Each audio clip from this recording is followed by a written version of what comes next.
and especially to Murray. I just want to give you a couple of examples here. I think we have to go into this issue of, you just claimed you didn't call us racist, right? You didn't use the word racist. I'll grant you that. You used the word racialist, right? Which most people will read as racist.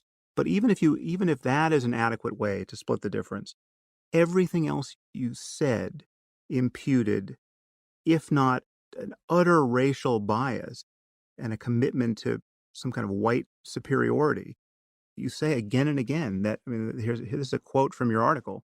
This is actually the subtitle of the article. And when I called the podcast with Murray Forbidden Knowledge, you said it isn't forbidden knowledge. It's America's most ancient justification for bigotry and racial inequality, right?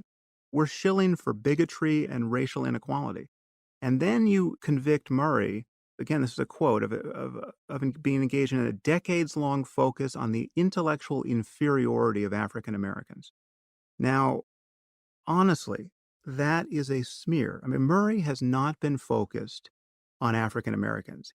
He's been waging a decades-long battle to survive being scapegoated by people who insinuate that he's a racist. And the nature of that battle is to continually you have to keep touching this issue to get the slime off of you.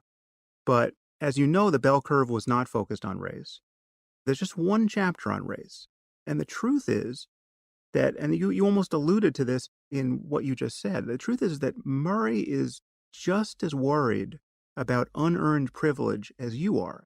He's just worried about a different kind of privilege. You could call it IQ privilege, right? And the bell curve is an 800-page lament on this type of privilege.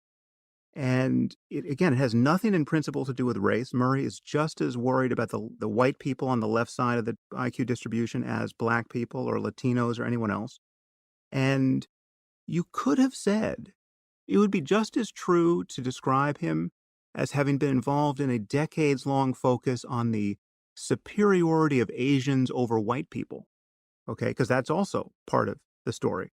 And, you might ask yourself why you didn't do that.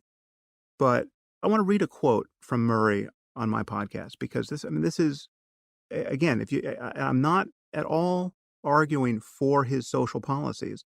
I just want us to be fair to the man. And so this is a quote. If there's one thing that writing the bell curve did, it sensitized me to the extent to which high IQ is pure luck. Okay, none of us earn our IQ, whether it's by nature or nurture. We aren't the ones who did the nurturing. Hard work and perseverance and all those other qualities are great, but we can't take credit for our IQ. We live in a society that is tailor-made for people with high IQs. The people who got the short end of the stick in that lottery deserve our admiration and our support if they're doing everything right. And so that's the end of the quote. He is worried about a world where success is determined by a narrow range of abilities. And these abilities, whether they come from nature or nurture, are distributed unequally. That's guaranteed to be true. We just know that they can't possibly be equal, both among individuals and across groups, and when you're talking about the averages in groups. And he's totally committed, as I am. Again, I don't know how many times you have to reiterate this in a podcast to make it stick, but the punchline here is that everyone has to be treated as an individual, that we have to get past thinking about groups. There's more variance within a group than between groups, and everyone has to be encountered on their own merits. And he's totally clear about that. So to paint him as callous and as racist and as essentially a white supremacist, you're talking, he's fixated on the inferiority of blacks on your account. It is irresponsible and unethical. And that's the kind of wrong that I was trying to address by giving him a platform on my podcast. And that is what produced so much outrage in me in our email exchange. When I hear this, I actually really wonder how much I want to be careful here. I know Charles Murray. When I wrote my very first piece as a journalist in Washington, it was a piece about poverty. I interviewed him for it. I've reviewed his books. I've talked with him. My wife is writing a book about UBI, actually. He's quoted in the book. I do not want Charles Murray silenced, and he's a lovely guy interpersonally. There's no doubt about that. And the quote you read from him about luck, I want to put a pin in that because there's a whole conversation I want to have with you about that quote. If Charles Murray followed what that quote implies, I think things would look very different with him and with my view of his career. But I do think I need to go through some of what you said here. So, first, I don't know how much you understand Charles Murray's career. As I said, his first book is Losing Ground.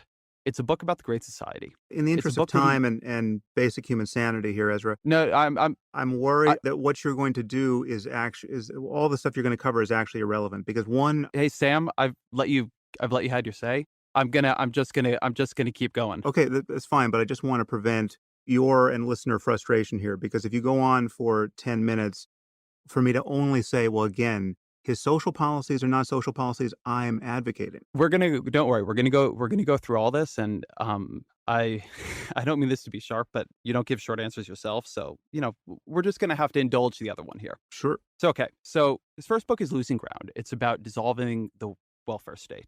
And again, he says about that book, a lot of whites think they're racist. I'm gonna show them they're not. Next book is A Bell Curve. The way Murray often defends the bell curve is by saying, hey, look, it only had this one chapter on race and IQ. And he's completely, or actually a couple chapters, but he's completely right about that. The chapters where that is mentioned, they are not the bulk of the book. But I'm actually a publisher of pieces, and I work with a lot of authors on book excerpts. The furor around the bell curve is not around the book, which it's a long book. Most people haven't read it. It's that the part of the book that he had excerpted on the New Republic, on the cover of the New Republic under Andrew Sullivan, the cover of the New Republic, it just says in big letters, race and IQ. The reason that is the part people focus on is that they pulled the most controversial part of the book and made it a huge deal. I know that authors, when they don't want their most controversial part to define the work, they don't let you excerpt that. So one, I don't think Murray's blame is there. His next book is honestly weirder. I don't know if you've ever read or even are that familiar with Human Achievement. I mean, The just to next book, be on the record here, I've read The Bell Curve and I've read Coming Apart, and that's that's all, great. Coming Apart's an interesting book too. and Coming Apart is just spells out his concern about the cognitive stratification of society. So Human Achievement is a book where Murray, and comes right after the bell curve. And when I describe this book, I almost feel like people are not going to believe me, but go look it up. Murray wants to quantify the human achievements of different races. And the way he does that is he looks in a bunch of encyclopedias and he literally counts up the amount of space given to the accomplishments of artists and philosophers and scientists from different places. And he uses that to say Europeans, white Europeans, have done the most to push forward human achievement. One criticism that I and other people have of Murray is that he often looks at indicators that reflect inequality and uses them to justify inequality. That book is like one of the most massive correlation causation errors I can possibly imagine. So now the next thing you say is that in doing this, that I am conflating two things. I'm conflating just a calm discussion you two had about the science with the social policy agenda. I want to read you actually what was said in your discussion with Murray about this, because this is actually why I am interested in it. When you were talking with Murray, one thing I think to your credit is you repeatedly asked him, hey, why do this at all? Why have this whole discussion about race and IQ? What are we doing here? So you say, why seek data on racial differences at all? What is the purpose of doing this? And Murray responds, and I'm quoting, because we now have social policy embedded in employment policy, in academic policy, which is based on the premise that everybody's equal above the neck, whether it is men or women or whether it is ethnicities. And when you have that embedded into law, you have a variety of bad things happen. And then you ask it again. You say, needless to say, I'm sure we can find hate supremacist organizations who love the fact that the bell curve was published and admonish their members to read it at the first opportunity. Why look at this? How does this help society give more information about racial difference? And Murray, again, I'm not going to read the whole thing because I think that would be dull, gives a long answer about affirmative action and why it is bad. So I am not the one conflating this, number one. I am listening to the conversation you had. I'm listening. I'm a close reader of Murray's work. And Okay, the reason I care about this stuff is because I care about what the actual social policy outcomes are. Ezra, then The you don't final know what I thing, mean hey, by conflate. Let me just, I got to clarify this. Sam, This is you can confusion. This is just, respond to everything when I'm done. I promise. I will shut up and let you talk.